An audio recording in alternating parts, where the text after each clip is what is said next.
Très simplement, le père du meurtrier travaillait dans les grandes propriétés vinicoles de Nîmes. Oui. Le meurtrier de Nicolas, il est arrivé en France à 2 ans. Son père était en général Ouvrier ivre. viticole, donc. Voilà, mais il était ivre toute la journée, il battait son épouse. D'accord. Ce gamin a vécu dans la violence. Il a été formé par la violence, il a vécu dans la violence. Ce n'est pas une circonstance, comme vous dites, ni atténuante, ni même éclairante, mais c'était une circonstance atténuante.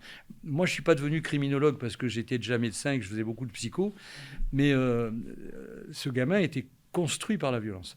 Et actuellement, regardez, on a esthétisé la violence. Le moindre film, il y a des très beaux combats, moi qui aime les sports de combat. Les combats sont magnifiques, le sang qui gicle, la courbe est très belle, on la filme. On esthétise la violence, on la banalise finalement.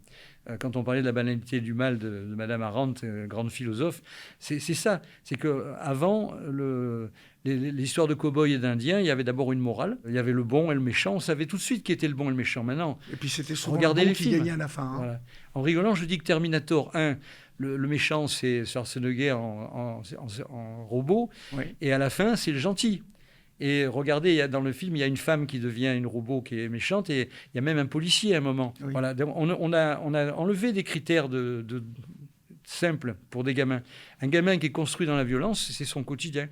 Donc, ce n'est pas une excuse, c'est une explication.